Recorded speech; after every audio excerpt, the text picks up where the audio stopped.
and finance. Are those three committees? Yeah, that's right. Three different ones. Okay.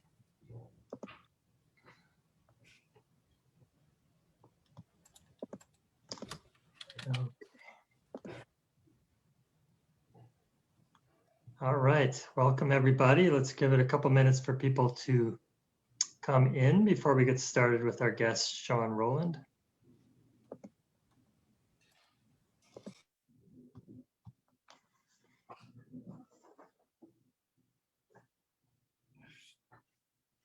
Okay, good evening, everyone. This is Kevin O'Brien from Tosa Together. Welcome to a Tosa Talks, Building a Diverse, Thriving Community, an ongoing Facebook Live series proudly sponsored by our generous friends at Bostic. Tosa Talks features 3 monthly presentations designed to provide meaningful discussions around racial and social justice issues to support the work of building a diverse, inclusive, anti-racist community. Tonight's talk is a conversation with Wauwatosa School Board member and 6th District Milwaukee County Board Supervisor, Shawn Rolland, who's obviously a busy person with that set of jobs to do. We welcome and encourage you to take part in the live Q&A session tonight. Please be part of the conversation by adding your questions and comments for our speaker into the Facebook comment section during the presentation. Now it's my pleasure to introduce tonight's host, Catherine Reeby of Tosa Together. Hello, everyone. Good evening. My name is Catherine Reeby, and I'm a member of Tosa Together. We are so glad to be here tonight with our guest, Shawn Rolland. Supervisor Shawn Rolland represents neighborhoods in Wauwatosa, West Allis, and Milwaukee's West Side as 6th District Supervisor on the Milwaukee County Board.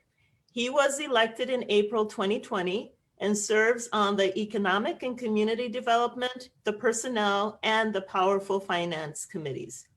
Shawn is also an active parent and supporter of the Wisconsin's public schools.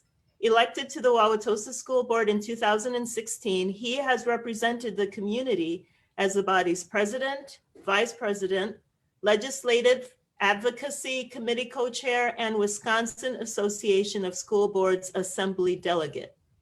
Alongside fellow parents and neighbors, Shawn co-founded Support Our Schools Wauwatosa, which is a nonpartisan grassroots nonprofit that believes in and advocates for public education in Wauwatosa and throughout Wisconsin.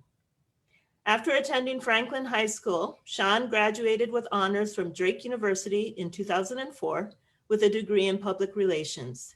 As a communication strategist, he has represented a variety of nonprofits, governmental organizations, and businesses, including Northwestern Mutual, where he has worked since 2008. Shawn, his wife Liz, and children Ethan, Sarah, and Lucy are all proud residents of Wauwatosa. So please join me in welcoming Shawn Rolland.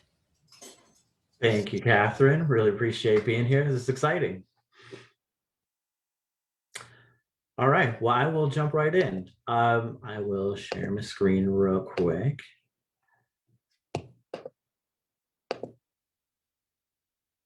Let me know when you can see it. Good. All right. So again, I'm Shawn Rolland, Milwaukee County Supervisor and Wauwatosa School Board member. A little bit about me before we jump in. Catherine did an awesome job introducing me. So this is my family on the top left. Love them. We live here on the east side of Tosa. In terms of why is there like a picture of John Kerry on the bottom? That's sort of like how I got into being involved in the community in the first place, going to school at Drake University in Des Moines during the Iowa caucuses in 2003 and 2004. I was able to jump onto his campaign as an intern and kind of worked my way up as a press intern. And then all of a sudden I was driving him around Iowa and his wife and his family and just like totally caught the bug of just community and service and involvement. So just that was me. So I was all the way in. So worked at different nonprofits and political campaigns and PR firms. Moved to Wauwatosa to work for Northwestern Mutual. When I got here, that was a time when the state was considering cutting a lot of budget from Wauwatosa and the entire state from education funding. So after that, a number of us neighbors got together, parents got together and created this Support Our Schools Wauwatosa group to push back on that public school funding cut in 2015. And when a school board seat opened up subsequently after that, I just thought, yeah, why not? Why not continue going here? So ran for the school board, won, and have been on the school board since 2016. And then, like Catherine had said, ran for the county board this past April and won there as well. So that's enough about me, because this is not about me, and that's not what I want this presentation to be about. So what is this presentation here about? The key takeaways, if you don't listen to anything else that I say for the rest of the time, is ask the organizations that you care about what they measure. Organizations do what they measure, and that's the way to hold people accountable. Number one, if there's nothing else that you take away from this session, just remember that. Ask them what they measure and hold them accountable to it. Secondly, Milwaukee County has a long-term vision to become the healthiest county in Wisconsin by achieving racial equity. And the Wauwatosa School District is working hard to close opportunity gaps so all kids can succeed after graduation. And again, the last thing I would say is we have to move from just protesting and sort of this piecemeal approach to policymaking to broader, bigger goal setting and strategic planning. And that's what I hope to get into a little bit today. So let's first start off with Milwaukee County. This is the courthouse, which is apparently in a non-pandemic where we would gather. I've only been on Microsoft Teams meetings, but allegedly I have an office in this building. It's empty, but maybe someday when this pandemic breaks, I'll be able to actually be in there and vote on things in this building. Catherine asked me to cover, what does a county supervisor actually do? So it does a couple of things. One is, we said the ordinances for the Milwaukee counties, right? The laws, how much fines are, what are the rules of the road, what are our speed limits, things like that, right? The ordinances. We, in each meeting, we'll see funding proposals or project proposals, contracts. So during our meetings, we'll review, revise, and approve contracts related to Milwaukee County and their functions. We drive legislative advocacy, just like the school board can, right?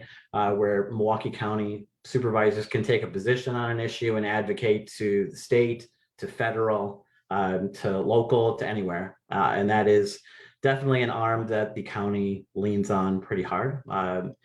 But increasingly, it's a opportunity the board has an opportunity to drive strategic planning and really assess the outcomes that the county is driving, to make sure that they're setting goals, and then at the end of the year or 5-year or 10-year period, making sure that they are achieving those goals. I think that's what's really being a board member is all about, is that bigger, higher level strategic focus. So within this box, you can kind of see the committees that do exist within the county board. There's audit, economic and community development, finance, health and human needs, intergovernmental relations, judiciary, safety and general services.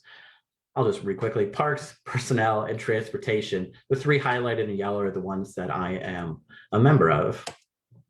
So what does that county board have to do with Wauwatosa is another question I had got for this presentation. So just like any other elected official, right, we do constituent services. So I get a lot of phone calls wondering, especially this spring when it started to be 60 degrees, like, why aren't the tennis nets up? When are they going up?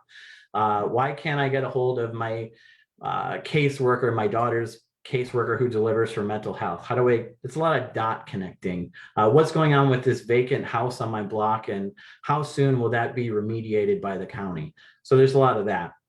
Then in terms of legislative policy, there is weighing the use of Milwaukee County grounds here in our neighborhood, right? So you've got what should be set aside for parks and just natural area, what should be used for economic development, how should the medical center be able or not be able to utilize those grounds. There's the innovation campus too, right? So it's a lot of thinking through how do we utilize those grounds to the best extent possible, and balancing a lot of things. with the county parkways governed by the county, we also advocate for parkway improvements, county park improvements, playground resurfacing, putting in new playgrounds when they become in disrepair, things like that. Then there's the programmatic side, right? Where, especially during the pandemic, there were all sorts of small business grants that we got to allocate. And so we wanted the folks in the community to know how to apply for those things. When there's energy assistance financing available, making sure that people know how to apply for that. There's so many government programs that I think that people don't even know about. So I think it's me as a communications and marketing person, I feel like it's my duty to make sure that people know about these opportunities for housing assistance or mental health resources. And then lastly, I just think related to the strategic plan and the conversation we're gonna have tonight is just driving conversations and actions on racial equity.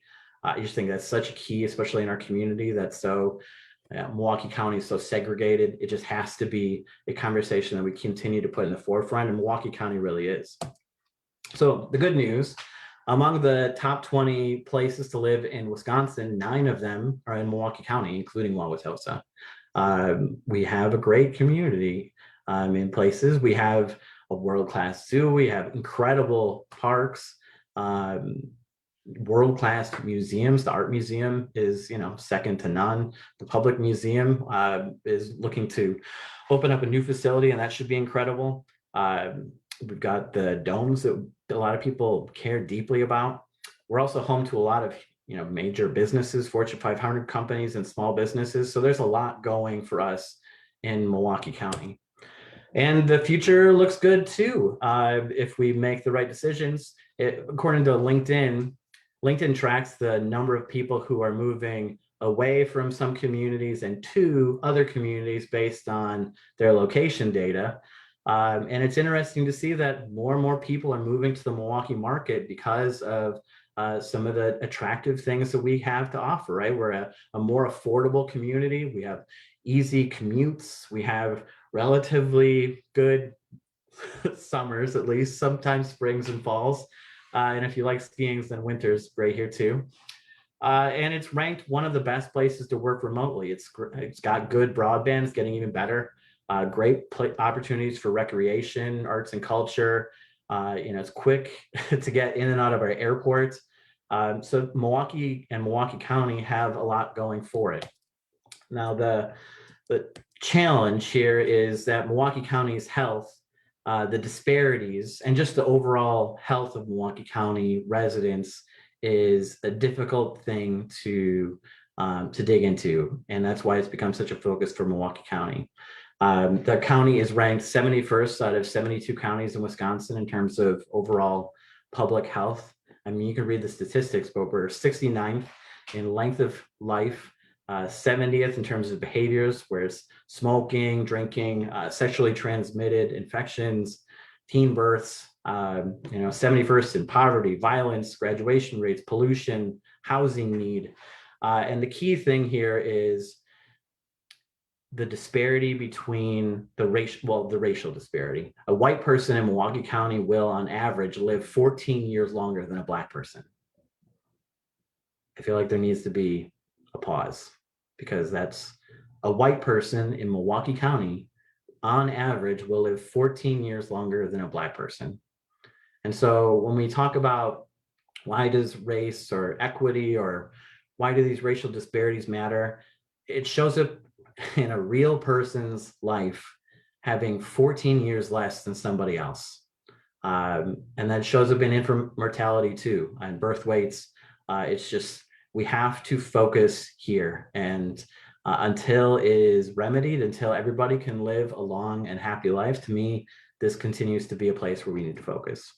So in terms of how do we drive change, there's kind of 2 ways in my mind to approach it. One is sort of the more traditional way where we just try things. We're tactically, coming up with ideas, and we do one-off kind of like, well, let's try that, piecemeal policy changes. And the cool thing that I think Milwaukee County is doing is that it's really taking a more strategic, systemic approach to this issue. In May of 2019, Milwaukee County was the first jurisdiction in the country to recognize that racism is a public health crisis. And since that time, 100 other jurisdictions have followed suit, which is great. But we were really the first county or city to do anything like this.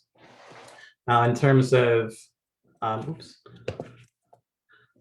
what that means, like, okay, so we declared it a public health crisis. So like, so what? Behind that declaration is a strategic planning process that the Milwaukee County had not been doing in earnest for like 20 years.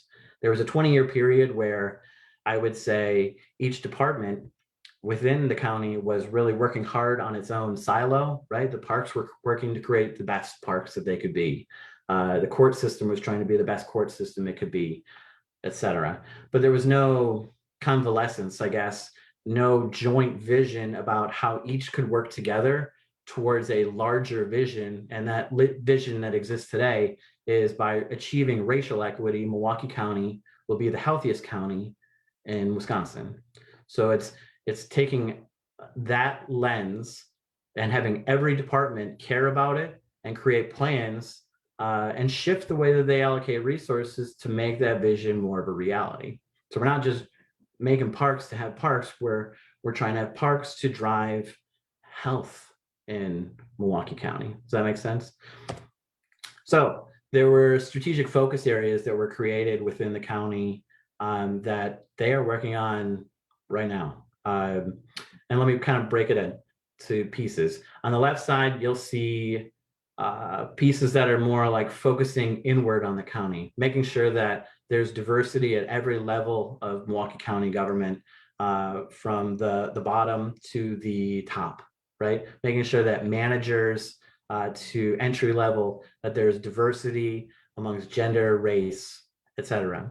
And then making sure that there is inclusion, an inclusive culture, right? Something that has to be nurtured over time. Diversity in itself does not create inclusion or belonging. You really have to work at it. Now, in the middle, there are other teams that are working on externally. How do we deliver services, right? How do we deliver those services? Where do we deliver those services? How do we make sure that those services are getting to those people? Like I was saying, some people don't even know about those resources that exist. How do we make sure that those people that are really in need know about those resources? And then also when we're proposing any new idea, how do we apply a racial equity lens to it? What is the way that it connects back to this strategic plan?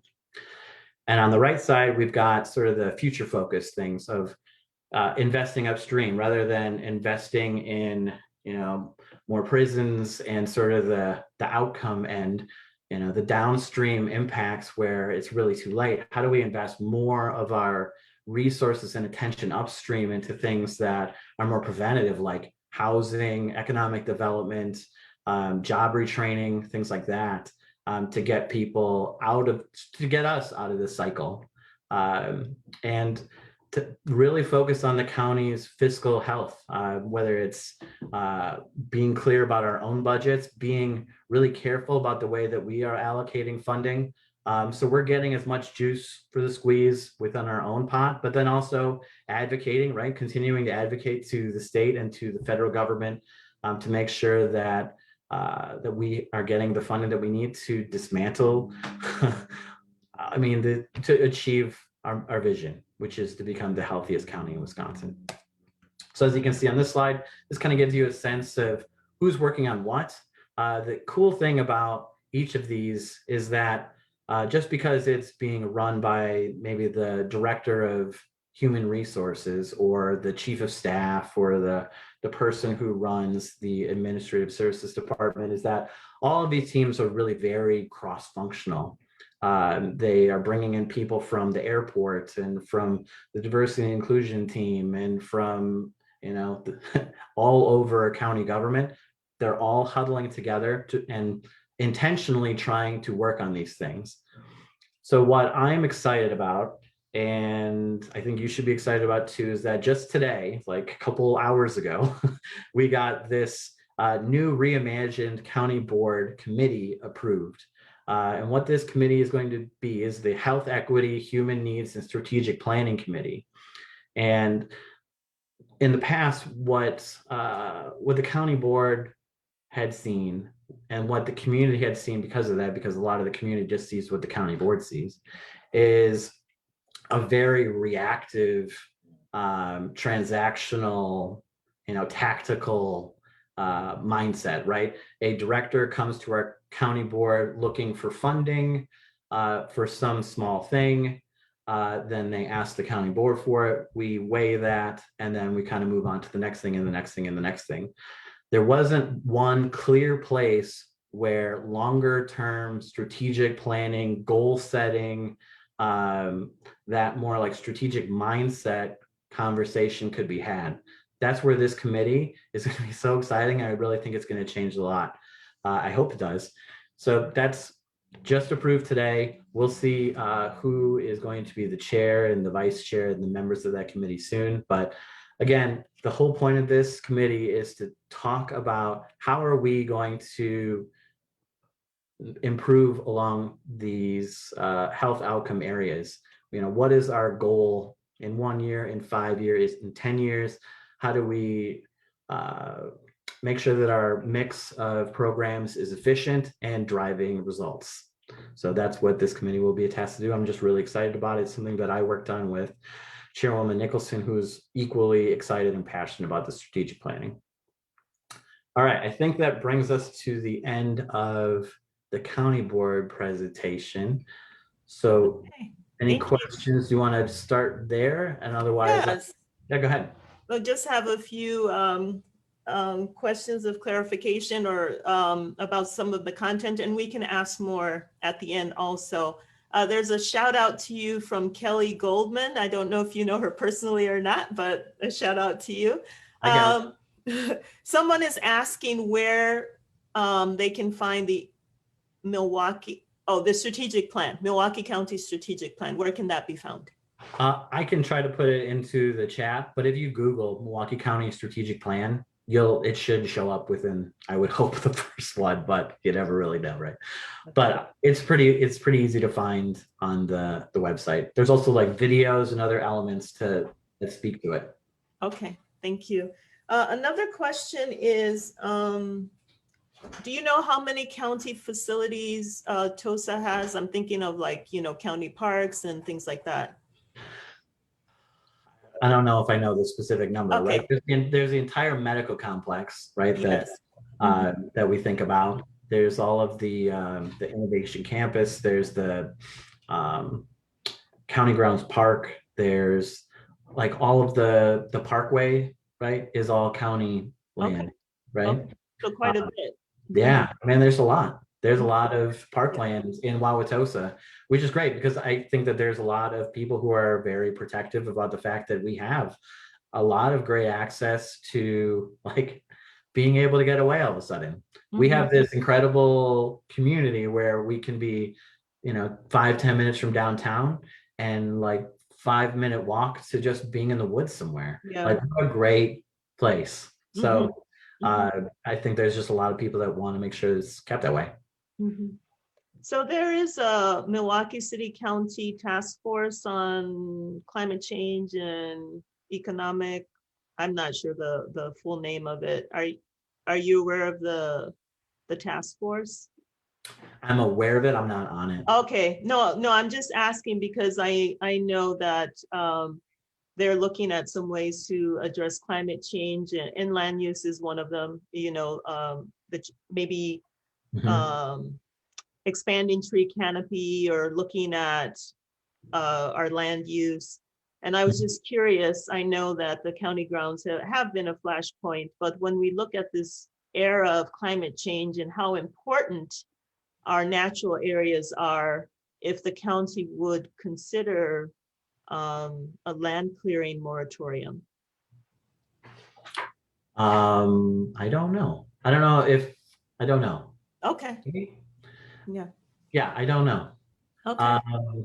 Yeah, it's a good question. Yeah. Right, it's always like the devil's in the details, right? Mm-hmm. Like, what does that mean? Yeah, I'm not sure. maybe. Yeah, it's I mean, it's bigger picture, interesting. so I would say is like bigger picture that Parks Committees also has a big focus on energy. Okay. So right there's um, like a solar farm that the county has put together. Yeah. There is county land that is um, raised for crops that we just lease out to a farmer, right? Which is great. Yes. We have all of this wonderful parkland that we want to make sure that we don't lose. And then even within the parkways, the Parks Department, which is so incredibly spread out, and one of the only departments that's not state mandated, which is a key thing. Okay. And something that people should realize is that the Parks Department is really the only department within the county that is not mandated by the state. Okay. So when the budget gets tight, that is typically the first place where people are like, I mean, we literally have to do all of these other state mandated programs. Yeah. So it's like, okay, I guess, unless we find some other resource, that's, unfortunately, where most people's eyes go to. It sounds like the PE and the music in schools. When budgets got tight, they were the first ones to Yeah, do that. yeah. Yeah. So Besides, just the land, I think there's other things that are exciting, like the county, I think maybe among the first to have like battery powered buses. okay. That's like we just approved that, and they're going to be running up and down the east-west bus line that connects the medical campus to downtown, which is Okay. cool. So, I mean, I definitely think that there's things that Milwaukee County is trying to be out in front on, and that's energy is definitely one of them. That's cool. So this is another question about the strategic plan. Does part of the strategic plan address potential cooperation with neighboring counties? For example, to address barriers to transportation to jobs in those counties. I see like Waukesha County and things like that. Yeah. So the way I see it and the way I've heard others talk about it is we're kind of trying to start, you almost think of it as like a bullseye, right? So you start in the middle and you start with yourself and you make sure that you are doing all the right things, that you are diverse and inclusive and you're creating belonging, that your policies and procedures and everything, your strategic plan is aligned and your house is in order first. And then the next bubble out is, who are your allies, right? Are they doing all the right things? So I'm thinking of like the Greater Milwaukee Committee and the business community, those type of people. Do they have a focus on driving racial health equity? A lot of them do already, which is great. So right, okay, so that's great. Next rung out is the municipalities within Milwaukee County, right? Do they have policies and procedures that align to that strategic plan too? Because Milwaukee County, is in charge of some things, but it's not in charge of city, municipality things. All we can do is influence without authority, right? So that's the next rung out is to have the county executive and our office on African American affairs and us as supervisors and just in the community to make sure that that municipalities within Milwaukee County are trying to drive that mission too.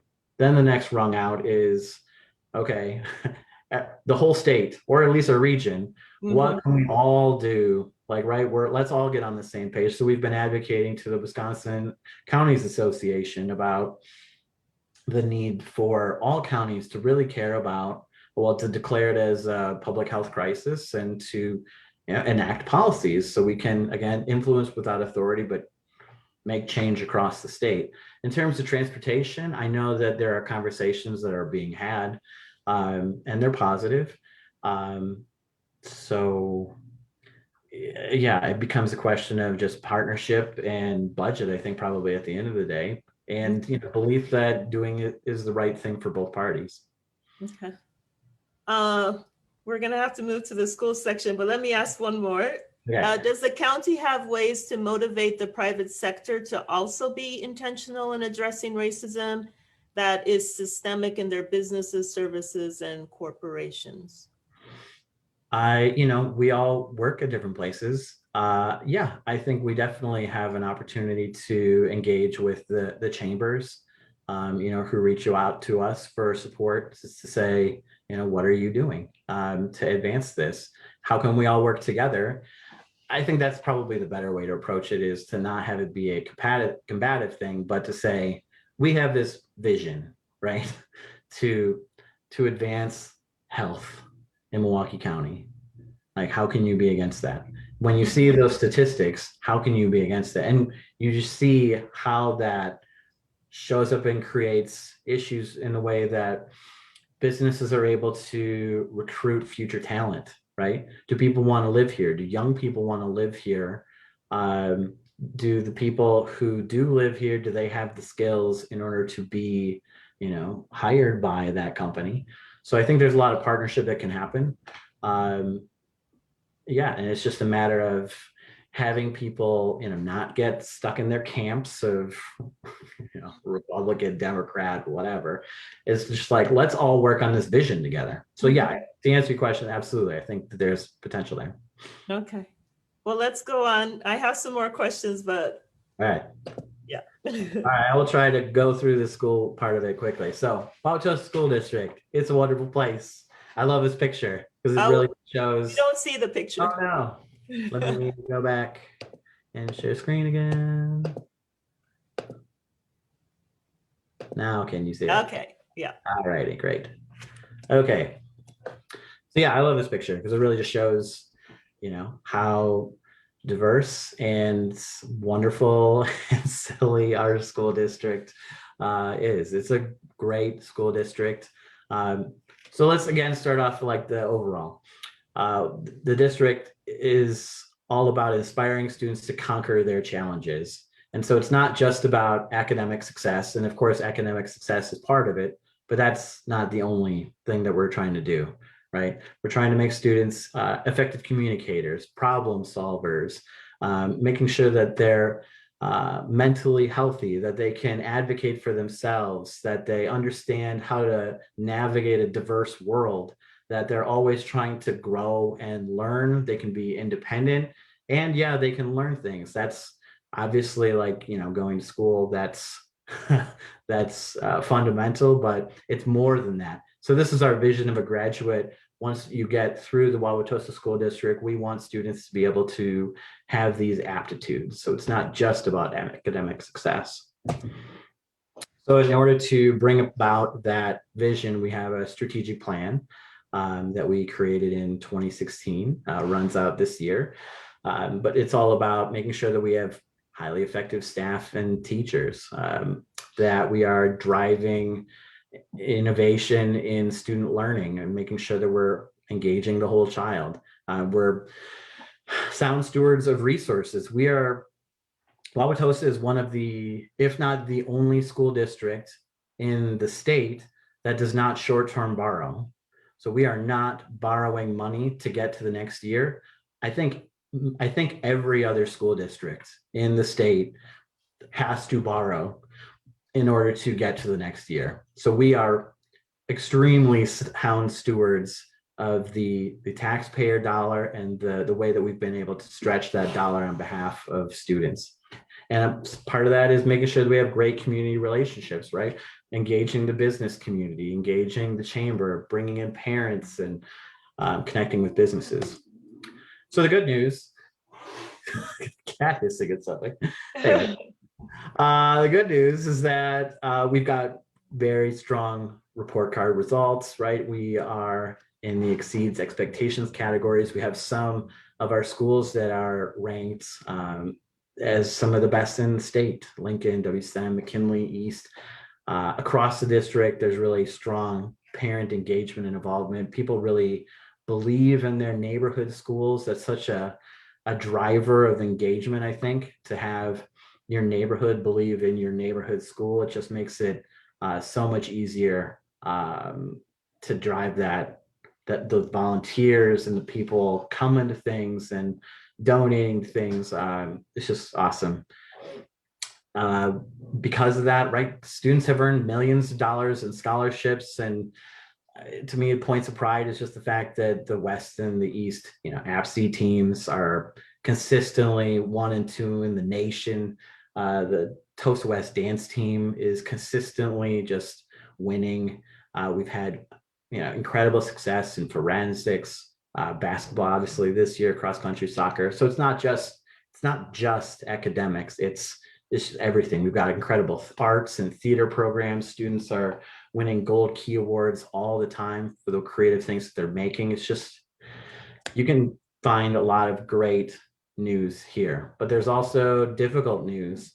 That is where the school board also focuses, right?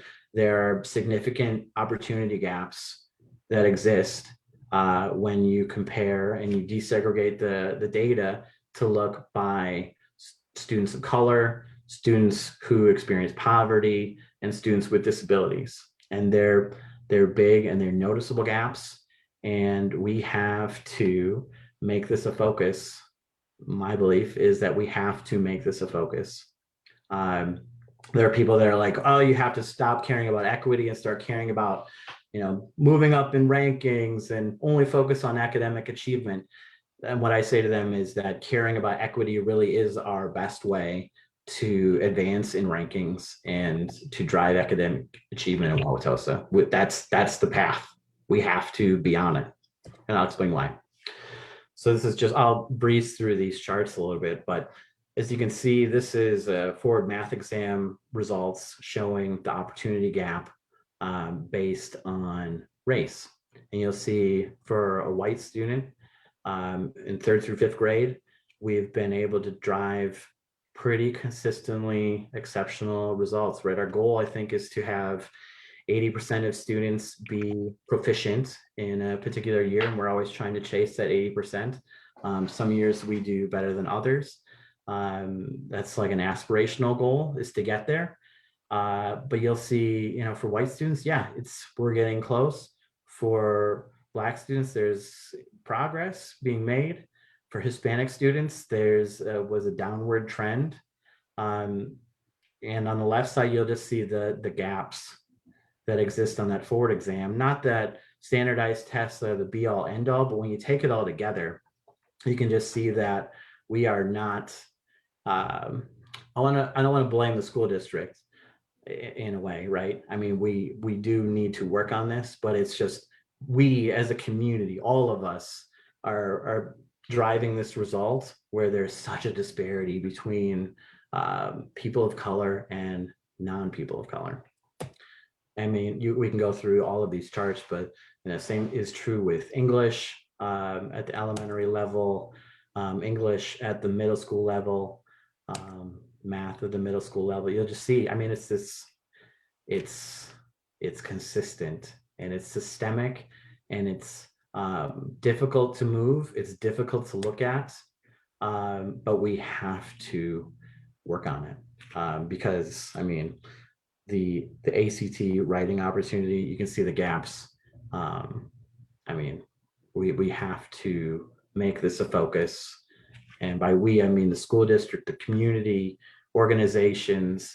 We have to rally energy behind this because it matters. So how do we get there? We have built this district equity leadership team. Catherine, you're part of it. Thank you for doing it. This is an evolving group. I believe this slide was from 2019, but this is not encompassing of everybody that is working on this. There are people that are working on equity in every building across the district. We have equity coaches. We have an equity leader within the district. So we've really made it a strategic focus, and we're putting a lot of people and energy behind it. We have an equity plan that has evolved over time. We now have one through 2022, which has specific goals related to driving. Ultimately, at the bottom of the slide, it's all about creating an increased sense of belonging. Number one, we want the students to feel like, and the staff and the parents of color, we want them to feel like they belong. Number one, that's like foundational. If it's all about relationships, if you don't feel like you belong here, you're going to check out, and that's going to be it. If you don't have a relationship with your teacher, it's really hard to rebound from that. So it all starts with relationships, belonging, And then if we get that right over time and we consistently get it right and we show up in authentic and relevant ways, then eventually over time, we believe that we can show improved outcome data. I don't know if we will reach, equilibrium, but the goal is to show progress on a year by year basis. So there's points of pride, right? We're working again at this systemic level by hiring a director of equity who's been awesome. We've got folks who are doing a curriculum audit and suggesting new curricular ideas, whether it's the Black Lit class or at one point, the school district was one of two school districts in the country to have AP Human Geography made available to all students at the sophomore level. There was no other school district other than one in the whole country that was lifting all students to saying, you can do this AP class, go for it. We're going to actually make you do it. To make AP not feel like a scary thing, especially for students of color, but also making sure that there were all the right supports and belief systems and people there to make sure it was success. And it was hugely successful in the first year. We hired Ebony Grice as the first woman of color to be the principal at Wauwatosa West. And that's not, one and done. We are trying our level best to increase diversity of our hires within the district. It's a difficult thing.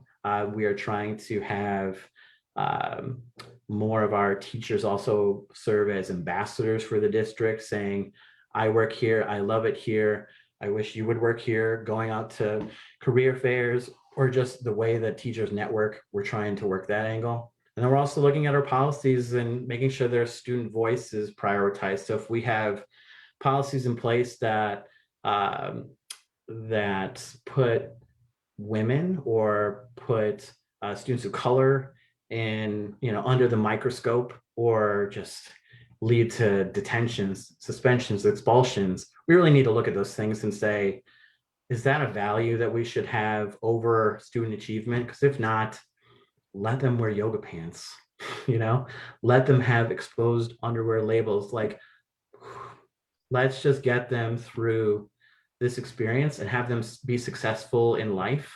And let's care about the right things. So I'm really proud of the way that we've been able to ship some of these things. In terms of what's to come, we've got a new superintendent who's going to be hired here in the next couple of weeks. So we worked just yesterday to build this new superintendent profile, and you'll see on the first line, just to make sure that our candidates really know how important it is. We've got that this superintendent needs to demonstrate experience and success in a diverse school community with a record of meaningful racial equity work, policy development, and success in closing achievement gaps. That's what we're going to be looking for. I'll just speak for myself. We want that to be a priority amongst other priorities, but just if we have to see it in order for that person to be hired. And we heard that in every focus group. We heard it through the parent, student, and staff surveys that just has to be a focus, because nobody likes seeing that data. And, those are real people behind that data. So in closing, remember, organizations do what they measure. So for the county board, we've got specific measures and things that we're working on. Same for the school board. And that's what we're going to be working on. That's where we're going to be putting our focus.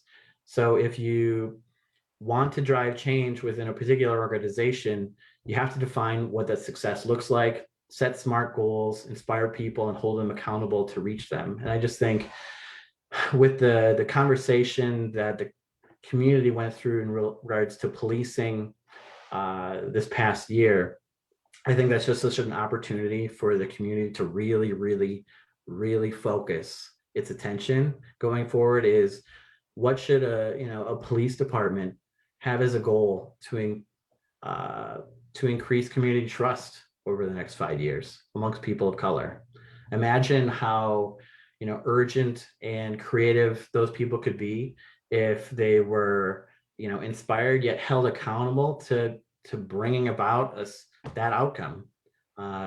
I think it's all about making sure that there's good outcomes in place. It's not just, how quickly do they respond to a crime, or how quickly, or what percentage of crimes have they cleared. Those are all good metrics, but it's not nearly robust enough for a modern day organization. So again, if you want to change an organization, look at its goals and see if its goals are robust enough. If they're not, then you have to advocate and advocate and advocate until they are.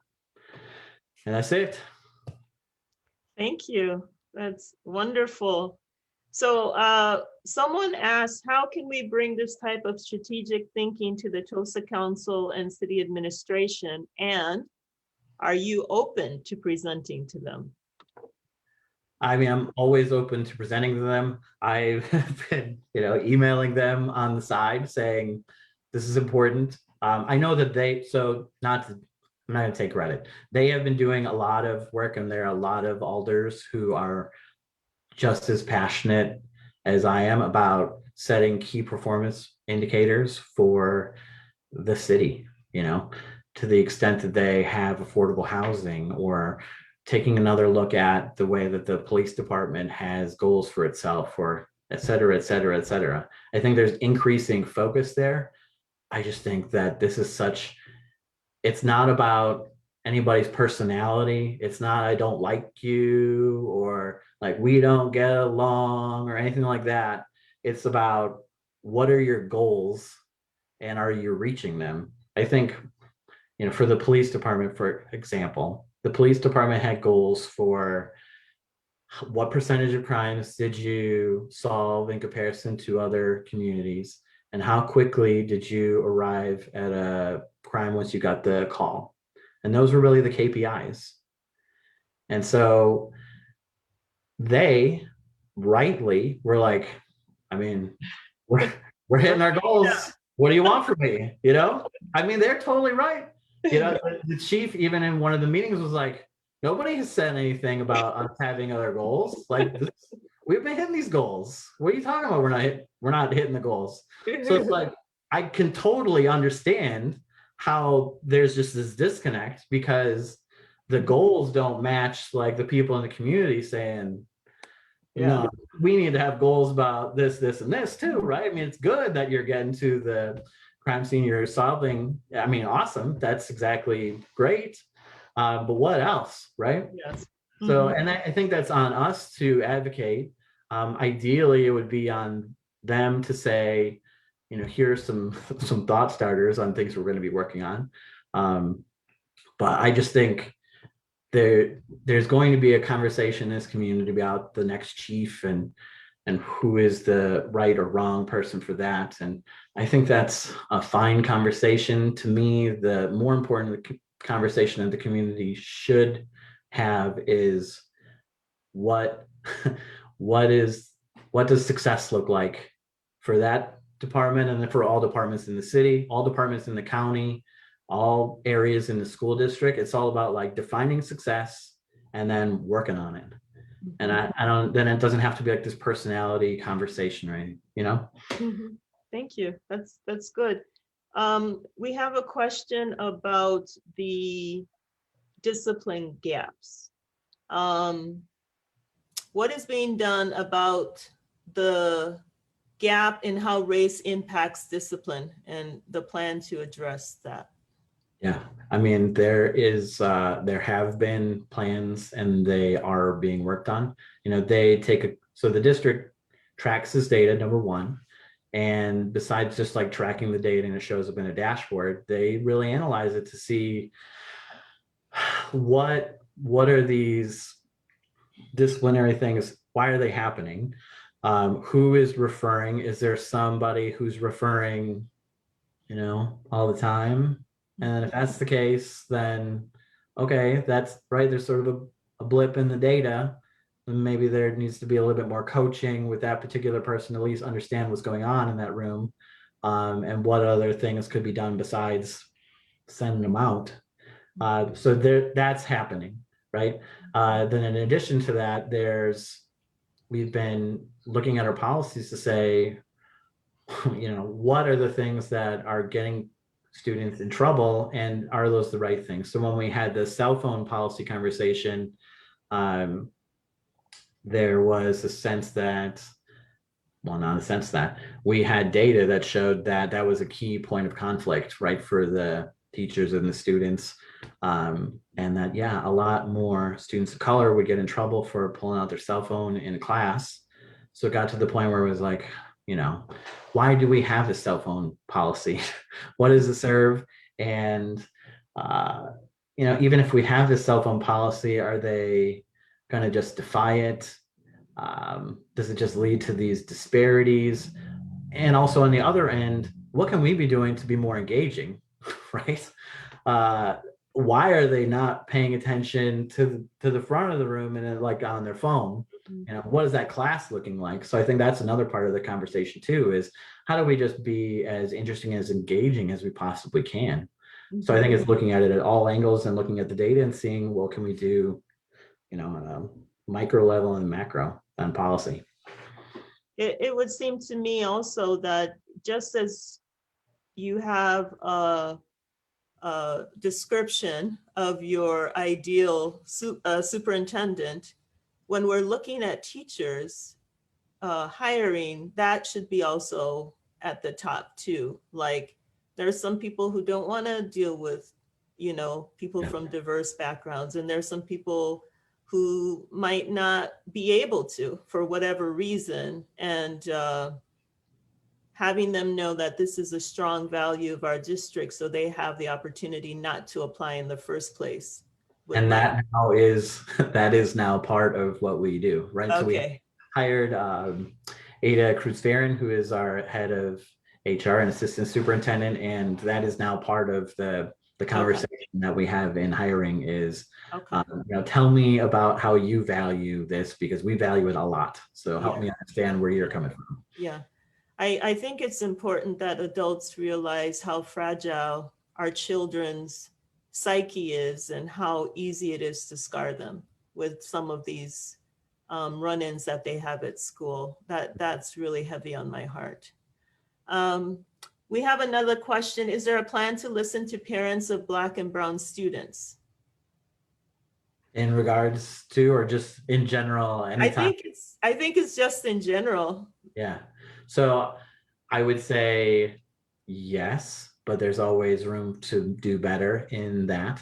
I'll give you a couple for instances. One is we have typically reached out regularly with like the Black student unions at the high school. I know that there are a diverse mix of students within the superintendent's advisory council. We bring on something that we created, was we now have student representatives to the school board who had never been there before, who are a diverse mix of students, non-voting, but their opinion and their voice in the room is probably the most compelling, honestly, typically, right? If we're student focused, their commentary is always so valued. And, you know, there is a diverse teacher group. I'm saying that wrong, but you get the drift. Yes. Right. Yeah. They're going to be they're going to be a proactive part of the superintendent's interview process. We talked about that, making sure that they are connected and they're, you know, a proactive group that's been selected, and making sure that they're in front of that and they'll have a voice and an opinion on it. But I think it's just an everyday, we should be asking that always. Like, are we looking at this through the lens of equity and diversity? Always. Yes. You mentioned as APSE is one of the bright stars in our district. I agree. Both of my children did APSE. For most of the children that did do APSE, they would count that as the best or one of the best experiences in high school. It would be interesting to not, obviously there's not enough space for everyone, you know, only 30 kids can do it, I think, at each school. But maybe there are some, maybe there are some facets of the program that can be duplicated in other classes. It would be interesting if I only, Chad Matesky at West, I don't know the APSI teacher at East. It would be interesting if the school board would sit down with them and just ask, just sort of brainstorm with them and see. Because the kids that do APSI, they do, of course, they spend a lot of time together, but they develop a cohesion, but also their thinking skills, their analytical skills, their confidence, everything just seems to increase, and they're become very engaged citizens, which is wonderful to see. And I will ask you our last question because we are at the end. What do you feel are the most effective ways people can give input to the school board or to the county? So it's like letters versus direct comment, individual comments versus commenting as a group, etc. I guess. Oh man. I can't probably speak for everybody on the school board or everybody on the county board, but I can speak for myself. Is just I'm I'm easier to grab on email than I probably am on phone, or easier on text than phone. But if you want to have a long conversation, yeah, we can absolutely do that. I just think it's a matter of everybody's really busy, right? And especially in a time, especially when there's a controversial issue, we're getting a lot of messages. So I think that the main thing is, if you want your message to stand out to an elected person, try to make it as solutions oriented as possible. We get a million emails, maybe even literally, that are like, here's my opinion on this issue, A versus B. But I think what would really be helpful is, some analysis to say, like, I have looked through this through the lens of a leader would look at it. And I think that there's an opportunity here to make this a little bit better by doing this, right? Suggest the solution, help us think through the problem, and don't just be like, I don't like that. You should fix that. I'm like, we should fix that. How should we fix that? I don't know how to fix it sometimes, right? Well, and it'll give us focus, but man, if people had ideas on how to make things better, man, that would be great. I mean, it's on us and it's our responsibility to really, the buck stops with us to be ideating on that. But those are the emails that always stick out to me, is when people have ideas. Okay, that makes sense. And I'm gonna squeeze in one more. Yeah. It says, how are you measuring progress on equity efforts at the schools? Are measures mostly numerical or on achievement, or are you also able to evaluate more school culture changes? Yeah, so it's both.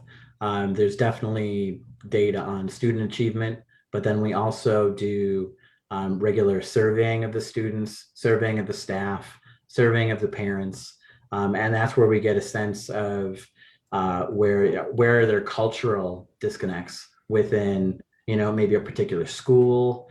Maybe there's a just disconnect by race or gender, or maybe there's just some, I don't know. It gives us a huge amount of data that we can cut and slice and dice, and we have a district data analyst who helps us to do that too, Michelle, who is awesome, who really can dig into the data to say, like, disparity here, interesting thing here. Like, she flags it to us so we don't have to look through the data and, like, I don't know, that's not what most of us do on a daily basis. Yeah.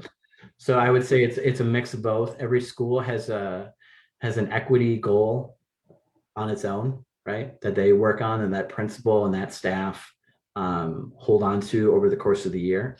And it's something that they work on, whether it be the academic data or the survey data, and they just make it their focus, right?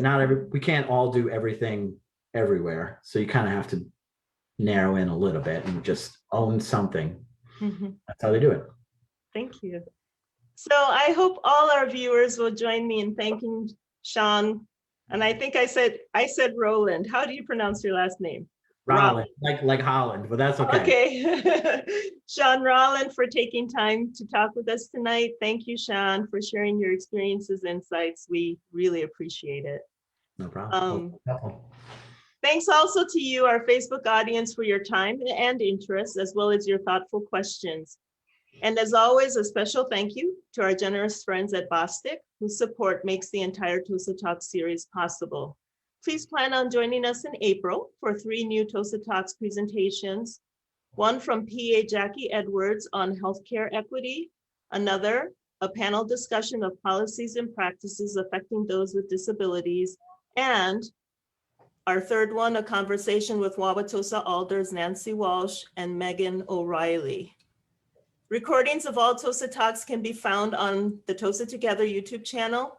Also feel free to reach out to Tosa Together anytime through our Facebook page, our website, or by emailing us directly at tosatogether@gmail.com. This is Catherine Reeby with Tosa Together, and it has been my pleasure to be with our special guest, Shawn Rolland, as well as with all of you. Thanks for being a part of Tosa Talks and our mutual effort to build a diverse, thriving community. Good night.